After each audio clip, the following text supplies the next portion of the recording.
सूत्र गीतोपनिषद सत्य सनातन नाद करे काशर ने पुरुषोत्तम श्री सिर अलौकिक बात करे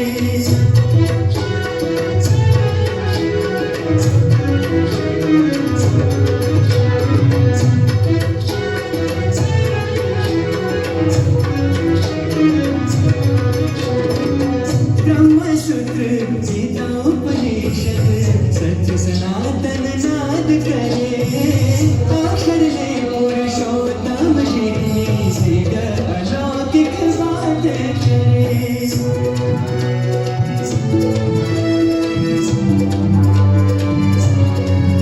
ये बात ने मूर्ति मान गरबा प्रगट्याता बस एक हमारे काज पढ़ जी जाता कई कष्ट सया अपमान हड़ाहड़ पीड़ाता आजे यज्ञ पुरुष ने द्वार नौबत बाजे आजे यज्ञ पुरुष ने द्वार नौबत बाजे अक्षर पुरुषोत्तम नूना गगन मागा जय अक्षर पुरुषोत्तम नूना गगन मागा जय गाज रे गाज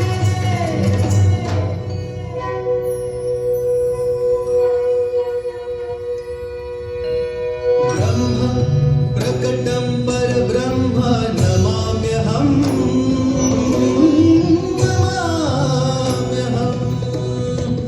करुणाधारक विघ्न विनाशक आनंदकारक नमन करो जय जय यज्ञ पुरुष जी स्वामी मंगलकारक शीश धरो ऋषिखर धारक मंदिर कारक निष्ठा प्रचारक जय उच्चरो जय जय यज्ञ पुरुष जी स्वामी जनि वृत्ति हारक रूढ़ स्मरो ब्रह्म प्रकटं परब्रह्म नमाम्यहम्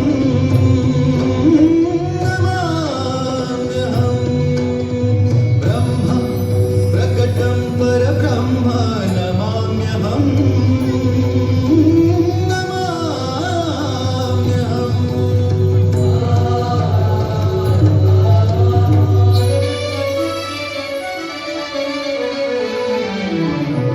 यज्ञ पुरुष जी प्रमुख स्वामी मां प्रगट रहे सौ अवधि ऊपर अक्षर धाम सूत्र रहे संत स्वरूप स्वयं छुएम श्री जी कहे आजे यज्ञ पुरुष ने द्वार नौबत बाजे आजे यज्ञ पुरुष ने द्वार नौबत बाजे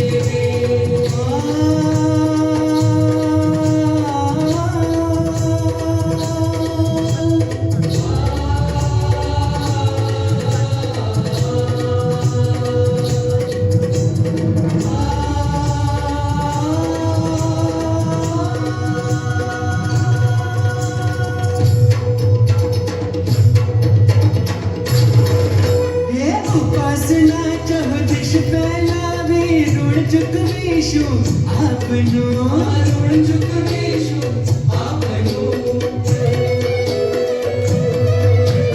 धर्म भक्ति ने एकता राखी ऋण चुकवीशु आपनो धर्म भक्ति ने एकता राखी ऋण चुकवीशु आपनो ब्रह्म थई पर ब्रह्म ने धारी प्रमुख स्वामी ने राज करी ब्रह्म थई पर ब्रह्म ने धारी प्रमुख स्वामी ने राज करी है जीवन सगड़ो अर्पी स्वामी ऋण चुकवीशु आपनो जीवन सगड़ो अर्पी स्वामी ऋण चुकवीशु आपनो चुकवीशु ऋण चुकवीशु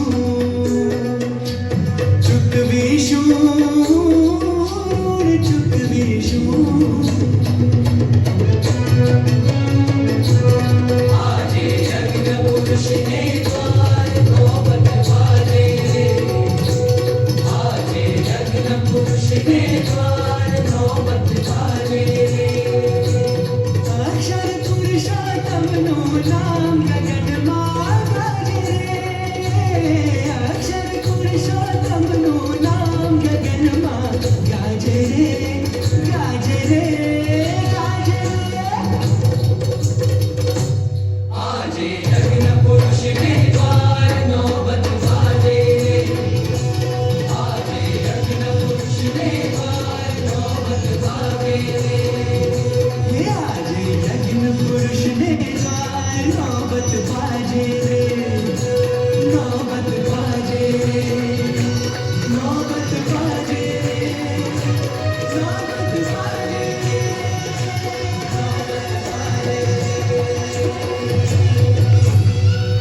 પોડો પોડો સહજાનંદ સ્વામી અખિયામાં નિંદર ભરાણી રે પોડો પોડો સહજાનંદ સ્વામી. ચાલો મહારાજ સ્વામી હવે પોડી જઈએ. આપની દયાથી આજનો દિવસ તો બહુ જ સારો ગયો, પરંતુ આવતીકાલનું તો હજી કન્ફ્યુઝન જ રહ્યું. આવતીકાલે જ્ઞાન સત્ર છે અને સાથે સાથે ફૂડ પેકેટ ભરવાની સેવા પણ છે. મહારાજ સ્વામી આપ તો જાણો જ છો કે મને કથા સાંભળવી પણ બહુ ગમે છે અને સેવા કરવી પણ બહુ ગમે છે. એટલે કન્ફ્યુઝન એ થાય છે કે કાલે હું કથા સાંભળવા બેસું કે સેવા કરવા જાઉં. બહુ વિચાર્યું પણ કાંઈ ખબર પડતી નથી. વાંધો નહીં, કાલનું કાલે જોયું જશે. હે મહારાજ, હે સ્વામી, હવે તમે જ મને સુજાડજો કે હું કથા સાંભળવા બેસું કે સેવા કરવા જાઉં. ચાલો ત્યારે સૂઈ જઈએ. જય સ્વામિનારાયણ. સત્સંગનો કૃષ્ણ કથા જ પાયો, જો તે કદાપી નબળો જણાયો. સત્સંગ રૂપી શુભ જે હવેલી, પડી જવાની ગણવી જ વહેલી. કોણ કોણ તમે કોણ છો? હું છું કથા, ભગવાનની વાતોનું મૂર્તિમાન સ્વરૂપ. તારું કન્ફ્યુઝન દૂર કરવા આવી છું. તને ભગવાનની કથાનું મહત્વ જણાવવા આવી છું અને તને સમજાવવા માટે આવી છું કે કાલે તું ભગવાનની કથાનું શ્રવણ છોડી અને સેવા કરવા નહીં જતી. હા, એકવાર તો મને પણ આવો વિચાર આવ્યો હતો કે હું સેવાને ગૌણ કરી અને કથા સાંભળીશ, પણ પછી તરત જ મને મહારાજ અને ગુણાતીતાનંદ સ્વામીના કહેલા સેવાના મહિમાના શબ્દો યાદ આવ્યા. હા, એ વાત સાચી, પરંતુ ગુણાતીતાનંદ સ્વામીએ તો કહ્યું છે ને કે સેવા તો પોતાની શ્રદ્ધા પ્રમાણે કરવી. જ્યારે કથા વાર્તા સાંભળવાથી તો જીવ બ્રહ્મરૂપ થઈ જાય, એકાંતિક થઈ જવાય. એકદમ સાચી વાત કહી. ખરેખર કથા સાંભળવાથી જીવ બ્રહ્મરૂપ થઈ જાય છે. તમે કોણ છો? હું છું સેવા, ભગવાન અને ભગવાનના ભક્તની સેવાનું મૂર્તિમાન સ્વરૂપ. તને સેવાનું મહત્વ સમજાવવા માટે આવી છું. પણ મને એમ થાય છે કે આપણે બ્રહ્મરૂપ થવા માટે સત્સંગ કરીએ છીએ અને બ્રહ્મરૂપ તો કથા વાર્તા સાંભળવાથી જ થવાય ને. એ વાત પણ સાચી, પરંતુ બ્રહ્મરૂપ થવાના માર્ગમાં આપણને જે સ્વભાવ નડે છે એ તમામ સ્વભાવ સેવા કરવાથી જ ટળે છે. હા, એ તો છે જ, પરંતુ એ સ્વભાવ કેવી રીતે ટાળવા તે કથા વાર્તાથી જ શીખવા મળે છે. મને પણ એમ જ થાય છે કે સેવા કરીએ તેમાં સ્વભાવનું ઘર્ષણ થાય છે. તેમાં સ્વભાવ વધે પણ ખરા અને વકરે પણ ખરા અને ઘણી વાર તો મનમાં ઉદ્વેગ પણ થઈ જાય છે. હા, અને એ ઉદ્વેગ ટાળવાનો ઉપાય તો કથા વાર્તા જ છે. એકાગ્ર મને, પ્રીતિ અને વિશ્વાસે સહિત કથા સાંભળીએ તો મન નિર્વિષય અને સ્થિર થઈ જાય છે. એવું કાર્યાણીના 12મા વચનામૃતમાં શ્રીજી મહારાજે કહ્યું છે. પરંતુ એ તો તમે સેવા કરવા માટે જાઓ ત્યારે જ ખબર પડે કે તમારામાં કેટલો દેહ ભાવ છે અને કેટલું આત્મજ્ઞાન છે. દેહને ભીડો પડે ત્યારે સમજાય કે આપણને સત્સંગનું કેટલું મહત્વ છે, કેટલું જોડાણ છે. સેવા એ તો સત્સંગમાં આપવાની પારાશીશી છે. અને સેવા કરતી વખતે ઘણી વખત માન અપમાન થાય, ત્યારે એને સહન કરવાનું બળ ક્યાંથી લાવવું? સંસારમાં પણ સુખ દુઃખ આવે ત્યારે લોકો મોડા પડી જતા હોય છે. આવા સમયે કથા વાર્તાના શબ્દો સાંભળી આવે તો કામ થઈ જાય. તો આવો કથા વાર્તાથી સ્થિર રહેનાર મહારાજના એવા જ એક હરિભક્તનો પ્રસંગ સાંભળીએ.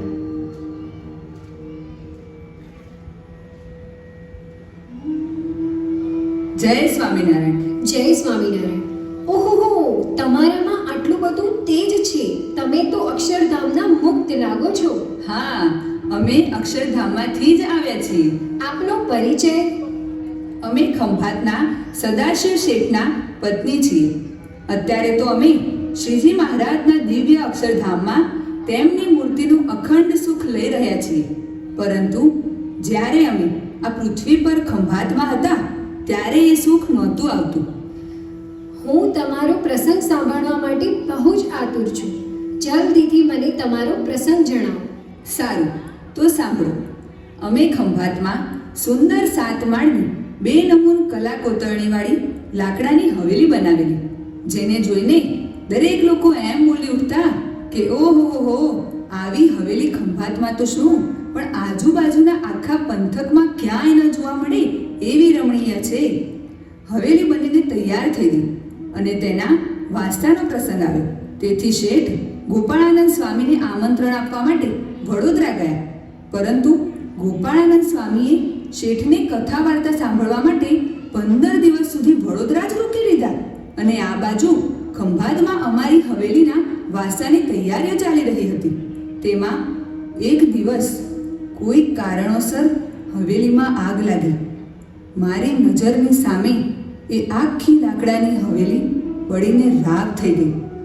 એ વખતે અમારી જે દશા થઈ તેનું તો હું વર્ણન જ ન કરી શકું. તરત જ વિચાર આવ્યો કે શેઠને જ્યારે આ વાતની જાણ થશે ત્યારે એમને કેટલો મોટો આઘાત લાગશે, કારણ કે તેમને તો આ હવેલી પોતાના જીવની જેમ વહાલી હતી. વહાલી જ હોય ને, પછી શેઠને કેવી રીતે સમાચાર આપ્યા? સમાચાર તો આપવા જ પડે ને. પત્ર દ્વારા શેઠને વડોદરા આ સમાચાર મોકલ્યા. પરંતુ આશ્ચર્ય, શેઠને હવેલી બળી જવાની વાત સાંભળીને સહેજ પણ ઠડકો ન પડ્યો. શું વાત કરો છો? એ કેવી રીતે બને? હા, શેઠ તો એકદમ સ્થિર રહ્યા અને સાથે સાથે ગોપાળાનંદ સ્વામીનો આભાર માનીને કહ્યું કે સ્વામી, જો તમે મને અહીં રોકી અને કથા વાર્તા ન કરી હોત તો આ હવેલીની સાથે હું પણ બળીને રાખ થઈ ગયો હોત. વાહ, કથા વાર્તા? હા, ગોપાળાનંદ સ્વામીએ તેમને કથા વાર્તા દ્વારા સાંખ્યની એવી તો દ્રઢતા કરાવી દીધેલી કે તેમને જરા પણ ઠડકો પડ્યો નહીં અને આવી કપરી પરિસ્થિતિમાં પણ સ્થિર રહ્યા. વાહ, ધન્ય છે સદાશિવ શેઠને. લાખો રૂપિયાની હવેલી બળી ગઈ છતાં પણ તેમને ઠડકો પણ લાગ્યો નહીં. હા, એનું કારણ છે કથા વાર્તા. જો શેઠે કથા સાંભળી ન હોત તો તેના દુઃખમાં ને દુઃખમાં હવેલીની સાથે સાથે તેઓ પણ બળી ગયા હોત. સાચી વાત. દુઃખના પ્રસંગોમાં તો કથા વાર્તા કામ આવે, પણ સુખ આવે ત્યારે? સુખ તો ભગવાન અને ભગવાનના ભક્તની સેવામાં જ રહેલું છે. ભાલની બીબડીએ ગુણાતીતાનંદની દાતણ આપવા જેવી સેવા કરી તો શ્રીજી મહારાજ તેને ધામમાં તેડવા આપ્યા. માવા મૂસા અને બાઉદ્દીન કઠિયારાએ સેવા કરી તો તેઓ પણ સુખિયા થઈ ગયા. સેવાથી સુખ તો મળે છે, પરંતુ સાથે સાથે આપણી વાસના અને આપણા સ્વભાવો પણ ટળે છે. આવો સેવા દ્વારા પોતાની વાસના ટાળનાર એક બાઈ ભક્તનો પ્રસંગ સાંભળીએ.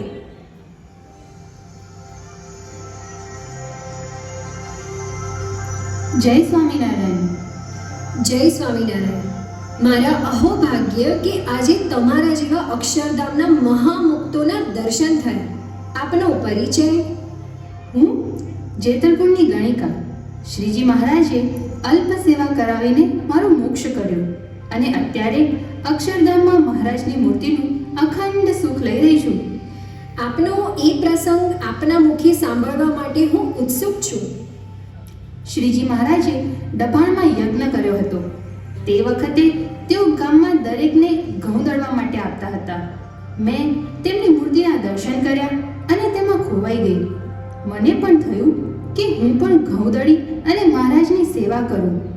ત્યાં તો મને અચાનક યાદ આવ્યું કે હું તો રહી ગણિકા, એક અપવિત્ર સ્ત્રી. મારાથી તેમની સેવા કઈ રીતે થઈ શકે? તેઓ મારા જેવી તુચ્છ ગણિકાની સેવા અંગીકાર કરશે?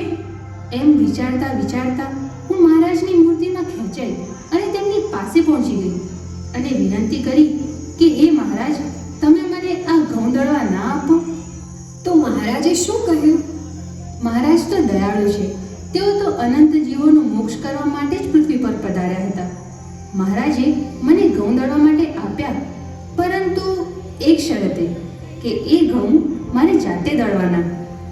મને અત્યંત આનંદ થયો અને પછી તો મેં નાઈ ધોઈ પવિત્ર થઈ અને મારા હાથે એ ઘઉં દળ્યા. આપે જાતે ઘઉં દળ્યા? તમારે ત્યાં તો ઘણી દાસીઓ હશે, છતાં પણ હા, મેં મારા હાથી ઘઉં દળ્યા, કારણ કે એ સેવા મહારાજે મને સોંપી હતી. બીજા દિવસે સવારે નાહી ધોઈ શુદ્ધ થઈ અને મહારાજની સભામાં એ લોટ મહારાજના ચરણે ધર્યો. સભામાં બેઠેલા લોકોને શંકા ગઈ, પરંતુ મહારાજ તો અંતર્યામી. તેમણે સૌ સમક્ષ મારા ફોલ્લા પડેલા હાથ બતાવ્યા.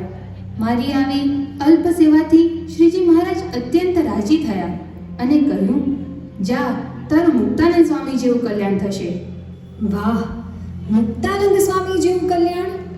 હા, મહારાજે મારું મુક્તાનંદ સ્વામી જેવું કલ્યાણ કર્યું. આટલી તુચ્છ ઘઉં દળવા જેવી સેવા કરવા માત્રથી જ મહારાજે મારી તમામ વાસનાને બાળી નાખી, મારા બધા પાપોને બાળી નાખ્યા, મને શુદ્ધ બનાવી, મારું કલ્યાણ કર્યું. વાહ, ધન્ય છે તમારા જેવા હરિભક્તોને. આવી જ રીતે ગુણાતીતાનંદ સ્વામીએ પણ ખાલી ગાર લીપવા જેવી સેવા કરાવીને ઉપેન્દ્રાનંદ સ્વામીની વાસના ટાળી દીધી હતી. હા, પણ શરત એ કે માન મૂકીને સેવા કરવી પડે. પંચાળાના દરબાર જીયાભાઈએ માન મૂકીને કમળશી ભક્તની ધામમાં ગયા ત્યાં સુધી સેવા કરી હતી. તો શ્રીજી મહારાજ એમના પર એટલા પ્રસન્ન થયા કે જીણાભાઈ ધામમાં ગયા ત્યારે પોતે તેમની નનામી ઉચકી. અને હા, એવા નિર્માની કેમ થવાય એ તો કથા વાર્તાથી જ શીખાય છે. સેવા કરવાની સાચી રીત, સાચી સેવા ભાવના કથા વાર્તાથી જ આવે છે. માટે જેને સારામાં સારી સેવા કરવી હોય તેણે પહેલા કથામાં મન પોરવવું પડે, અને જો કથા જીવનમાં ન ઉતરે તો સેવા ક્યારેય નિષ્ફળ થઈ જાય એ કહેવાય નહીં. માટે કથા જેવું કોઈ બળવાન નથી. એના પરથી મને ગઢડા મધ્યનું 63મું વચનામૃત યાદ આવ્યું, જેનું મથાળું જ છે બળ પામવાનું. તેમાં તો શ્રીજી મહારાજે એમ સ્પષ્ટ કહ્યું છે કે જેને સેવાની વિશે શ્રદ્ધા હોય તેના જીવને તત્કાળ અતિશય બળ આવે છે. હા, અને નિર્વાસની પણ તે જ થાય છે કે જેને સેવાનું વ્યસન હોય. તે વાત જણાવતા શ્રીજી મહારાજે ગઢડા મધ્યના 25મા વચનામૃતમાં વાત કરી છે કે જેમ ઉકા ખાચરને સંતની સેવા કર્યાનું વ્યસન પડ્યું છે, એવી રીતે જેને સેવાનું વ્યસન પડે તેની મલિન વાસના સર્વે નાશ પામી જાય છે. ગઢડાના જીવા ખાચરને પણ સેવાનું એવું જ વ્યસન હતું. તેથી જ તો તેમણે શ્રીજી મહારાજને ભરી સભામાં થૂંકવાની ઈચ્છા થઈ ત્યારે પોતાના માથા ઉપરની પાઘડી ધરી દીધી, રાજ રચીલું બાળી અને તાપણું કર્યું. આવી સેવા ભાવનાવાળા જીવા ખાચર જો કથા વાર્તામાં પણ આટલો જ રસ રાખતા હોત તો તેમને ક્યારેય શ્રીજી મહારાજમાં મનુષ્ય ભાવ ન આવત. એકદમ સાચી વાત. દેહનો ગમે તેટલો ભેડો વેઠીને સેવા કરીએ પણ મનનો ભેડો પડે ત્યારે સત્સંગ ટકી રહેવો ખૂબ જ અઘરો છે. એટલે જ કહું છું ને કે કથા સાંભળશો તો સમજણ આવશે, અને જો સમજણ હશે તો જ સત્સંગમાં ટકાશે. એ સમજણ આપતકાળ પડે ત્યારે કળાય છે એમ ગુણાતીતાનંદ સ્વામીએ કહ્યું છે. માટે આપણામાં સમજણની દ્રઢતા થઈ છે કે નહીં તે નિરંતર તપાસ કરતા રહેવું જોઈએ, ને તેના માટે છે સેવા. સેવા કરતી વખતે ઘણી વખત આપણને માન મળે, અપમાન થાય, સ્વભાવ ઘસાય. તે વખતે આપણી સમજણ કામમાં આવે છે. માટે સમજણપૂર્વક સેવામાં જોડાવું જોઈએ. આ પણ એકદમ સાચી વાત કહી, કારણ કે સ્વભાવ ઘસાશે તો જ બ્રહ્મરૂપ થવાના માર્ગે આગળ વધાશે. અને આપણા સ્વભાવને ઓળખવા માટે છે કથા, એ સ્વભાવને ટાળવા માટે છે સેવા. વાસનાને દોષો ઓળખવા માટે છે કથા, નિર્વાસને કરી નિર્દોષ થવા માટે છે સેવા. બ્રહ્મરૂપ થવા માટે છે કથા, બ્રહ્મરૂપાણાની પારાશીશી છે સેવા. કથા સેવા, કથા સેવા, કથા સેવા, કથા સેવા. અરે, આ તો મારું સ્વપ્ન હતું. કથા, સેવા. ઓહ, હવે સમજાયું. હે મહારાજ, હે સ્વામી, ખરેખર તમે જ મારી મૂંઝવણ દૂર કરી. ખરા અર્થમાં આજે મને સમજાયું કે આપણા જીવનમાં કથા વાર્તા અને સેવા બંને અત્યંત મહત્વના છે. કથા અને સેવા તે તો એક જ સિક્કાની બંને બાજુઓ છે. તે બંનેમાં સંતુલન રાખીએ તો જ આપણે સત્સંગમાં આગળ વધી શકીએ. સેવા ગૌણ કરીને કથા વાર્તા ન સંભળાય અને કથાને ગૌણ કરીને સેવા ન કરે. જો કથા વાર્તા સાંભળીએ તો તેનાથી આપણા જીવનમાં સમજણ અને સ્થિરતા આવે છે, જેનાથી આપણને સેવા કરતી વખતે કોઈ સ્વભાવ નડતા નથી, માન અપમાન નડતું નથી અને આનંદપૂર્વક સેવા કરી શકીએ છીએ. મહારાજ સ્વામીનો રાજીપો લઈ શકીએ છીએ. હા, પણ એક વાત ખરી કે તેમાં ભગવાન અને સત્પુરુષની આજ્ઞાનું પ્રધાનપણું રહેવું જોઈએ. એટલે કે કોઈ પ્રસંગે સેવા કરવાની આજ્ઞા થાય છે તો તે વખતે સત્યકામ ઝાબાલીની જેમ કથા વાર્તા અને દર્શનનો લાભ છોડીને પણ સેવા કરવી જોઈએ. કારણ કે તે સમયે તેમાં જ સત્પુરુષનો રાજીપો રહેલો હોય છે. જેમ આજ્ઞા અને ઉપાસના એ અક્ષરધામમાં જવા માટેની બે પાંખો છે, તેમ સત્પુરુષની આજ્ઞામાં સેવા આવી જાય છે અને ઉપાસના કથા વાર્તાથી દ્રઢ થાય છે. અને આજ્ઞા અને ઉપાસના એ બંનેમાં સત્પુરુષનો રાજીપો રહેલો છે. માટે જે સમયે જે ક્રિયામાં સત્પુરુષની આજ્ઞા અને રાજીપો હોય તે સમયે તે ક્રિયા કરવી જોઈએ. હું પણ આવતીકાલે ફૂડ પેકેજ ભરવાની સેવામાં જઈશ, કારણ કે કાલે તેમાં સત્પુરુષની આજ્ઞા અને રાજીપો છે અને કાલની કથાનું રેકોર્ડિંગ પછી સાંભળી શકીશ. વહાલી બહેનો, સત્સંગમાં બ્રહ્મરૂપ થવા માટે તો કથા વાર્તા અને સેવા બંને સરખા જ જરૂરી છે. એ બંનેમાં બેલેન્સ કઈ રીતે રાખવું તે હવે આપણા હાથમાં છે. આ વાત મને તો આજે સમજાઈ ગઈ, અને તમને લોકોને સમજાય કે નહીં?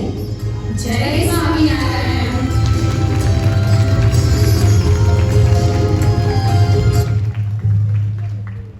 આપણું કન્ફ્યુઝન દૂર થયું કે કથા અને સેવા એ બંને એક જ સિક્કાની